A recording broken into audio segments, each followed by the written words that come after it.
नीरज भी इस वक्त हमारे साथ जुड़ रहे हैं। नीरज, आपके पास क्या जानकारी है, क्या अपडेट? देखिए, न्यूज 18 इंडिया के दर्शकों को सबसे पहली बार बता दें कि पूरे इजराइल में, मैं बार बार दोहरा रहा हूं कि इतना बड़ा हमला 7 अक्टूबर के बाद इजराइल पे नहीं हुआ था। अप्रैल में ईरान की तरफ से जो हमले हुए थे 300 रॉकेट से, उससे भी बहुत बड़ा हमला है। रामले एक शहर है जहां पिछली बार मैं वहां मौजूद था, वहां के एक पूर्व सैनिक से थोड़ी देर पहले बातचीत हुई है। उनकी तरफ से कहना है कि 1000 से 1500 रॉकेट दागे गए, मिसाइल दागे गए हैं, बैलिस्टिक मिसाइल दागे गए हैं। न्यूज 18 इंडिया के दर्शकों को ये भी बताना चाहूंगा कि इजराइल और ईरान की सीमा लगती नहीं है। जो शॉर्टेस्ट डिस्टेंस है, एयर डिस्टेंस इजराइल और ईरान के बीच में, वो 1071 माइल यानी 1724 किलोमीटर का है। और उतने एयर को तय करके ईरान के जो मिसाइल है वो इजराइल में पहुंचे, तेल अवीव तक पहुंचे हैं। पूरे नॉर्थ लेबनान से, दक्षिणी लेबनान के कोने से अगर इजराइल की बात करें, वहां से लेकर पूरे सेंट्रल इजराइल, जेरूसलम, तेल अवीव, हाइफा, जितने भी बड़े शहर हैं सभी पर हमला हुआ है। सिर्फ दक्षिण का जो एक बड़ा क्षेत्र है जो कि एक रेगिस्तान की तरह है, वहां ये हमला नहीं हुआ है। अभी लोग इंतजार है, घरों में बैठे हुए घर के, क्योंकि नीचे हर किसी के घर में बंकर होता है। और न्यूज 18 इंडिया के स्क्रीन पे आपको हम लोग दिखा रहे हैं कि वो तस्वीरें भी दिखा रहे हैं कि कुछ जो मिसाइल है तेल अवीव के कुछ इलाकों में गिरे हैं। वो न्यूज 18 इंडिया पे आप देख रहे हैं। तेल अवीव जो कि चमकता हुआ शहर है और सबसे सुंदर शहर माना जाता है, वहां ये हमले हुए हैं। और इजराइल पे अब तक का ये सबसे बड़ा हमला है 7 अक्टूबर के बाद का। जो अलर्ट दिख रहा है, जो हमें मैप पे इजराइल के, वो साफ साफ बता रहा है कि ईरान ने एक बड़े हमले को अंजाम दिया है। अमेरिका में इसे लेकर बैठक हो रही है कि आखिर किस तरह से इजराइल और अमेरिका रिस्पॉन्ड करेंगे। अब से थोड़ी देर पहले बेनी बेंजामिन, उनसे हमारी बातचीत, जो भारतीय मूल के हैं और आईडीएफ में अपनी सेवाएं भी दे चुके हैं, उन्होंने साफ कहा कि अप्रैल से ये बहुत बड़ा हमला है। इजराइल के फोर्स से, आईडीएफ की तरफ से जो उन्हें आदेश दिया गया है कि सभी लोग अपने घरों के बंकर में, न्यूज 18 इंडिया के दर्शकों को ये भी बता दें कि इजराइल में हर घर में एक बंकर होता है जमीन के अंदर, वहां लोग जाकर अभी क्या स्थितियां हैं? क्या अब भी वहां पर मिसाइल अटैक इस तरीके से ईरान कर रहा है, या अभी कुछ देर के लिए वहां पर थम गई हैं चीजें? देखिए, लगातार सायरन की आवाज हो रही है बीच बीच में। अभी थोड़ी देर पहले जब हमारी बातचीत हो रही थी बेनी बेंजामिन से, उस दौरान भी सायरन की आवाज आ रही थी, बीच बीच में रुकता है। लेकिन नीरज, आपको यहाँ पर रोकना चाहेंगे और इस वक्त हमारे साथ रिटायर्ड ब्रिगेडियर शारदेंदु जी जुड़ रहे हैं। सर, आपका पहले तो बहुत स्वागत है न्यूज 18 इंडिया पर। ये जो हमला किया गया है इस वक्त, ईरान अब सीधे तौर पर जिस तरीके से इजरायल के साथ कूद पड़ा है, किस तरीके से देख रहे हैं आप इस युद्ध को? किस ओर जाता हुआ आपको नजर आ रहा है?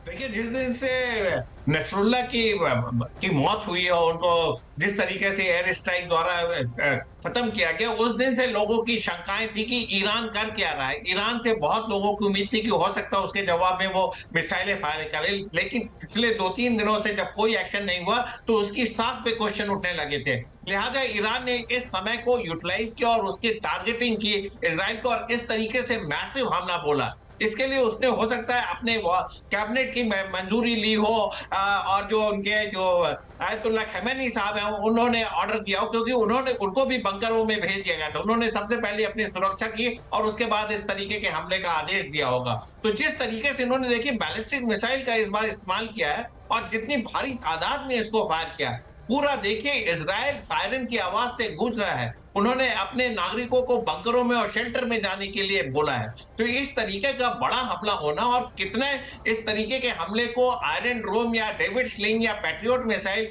नेस्तनाबूद करता है एयर पे, या डाइवर्ट करता है ऐसी जगह पे जहां पे ज्यादा नुकसान ना हो सके, तो ये देखने वाली बात है। लेकिन आज की डेट में देखिए, इजराइल के लिए एक बहुत बड़ा सिक्योरिटी इशू खड़ा हो गया है। अब उसका जवाब देने के लिए इजराइल को तुरंत एक्शन लेना पड़ेगा।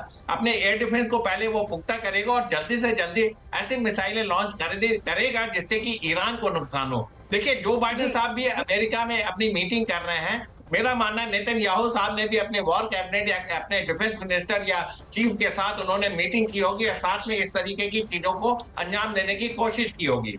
जी शारदेंदु जी, एक बार पहले भी ईरान ये हमला बीच में कर चुका है इजराइल पर, लेकिन उसके बाद वो कुछ ना कुछ कहीं ना कहीं थम गया था। आपको क्या लगता है कि हिजबुल्लाह पर जो हमले यहाँ पर किए गए और हसन नसरल्लाह को जिस तरीके से इजराइल ने खत्म किया, ये इस चीज ने ट्रिगर किया है कहीं ना कहीं ईरान को और हमला करने पर मजबूर किया?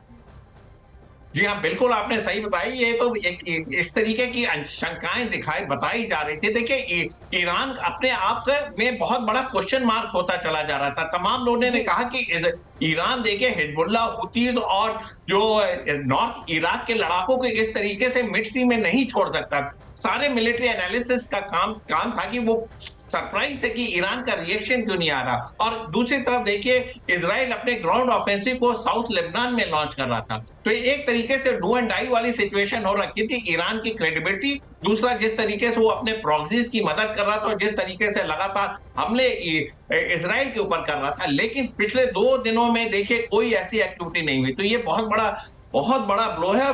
मेरा मानना है कि मिडिल ईस्ट में इससे आग और बढ़ेगी। इजराइल का देखिए, अगर आप देखें तो ये एक मिलिट्री माइंडसेट का कंट्री है। वो छोड़ेगा नहीं। उनके पास टेक्नोलॉजी, उनके पास एयर पावर है, उनके पास अमेरिका का साथ है, उसके पास तमाम यूरोपियन नेशन, जो एडवांस नेशन जिनके पास टेक्नोलॉजी, वो उनके साथ खड़े हुए हैं। तो नेतन्याहू साहब के लिए एक बहुत बड़ा ब्लो है। लेकिन वो इजराइल उभरेगा क्योंकि उन्होंने अपने नागरिकों का माइंडसेट जाना हुआ है। मिलिट्री जो है पूरी ट्रेंड आर्मी है। उनका देखिए काम करने का तरीका बिल्कुल अलग है। वो इस तरीके की घटनाओं को देखिए सबक जरूर लेंगे। जी शारदेंदु जी, आप बने रहिए हमारे साथ। आपसे हम और विस्तार से जानेंगे कि आखिर ये युद्ध अब किस ओर आगे बढ़ता हुआ दिख रहा है। लेकिन फिलहाल ये बड़ी खबर जो इजरायल से लगातार सामने आ रही है वो हम दर्शकों तक जरूर पहुंचाएंगे। लेकिन वक्त यहाँ पर एक छोटे से ब्रेक का।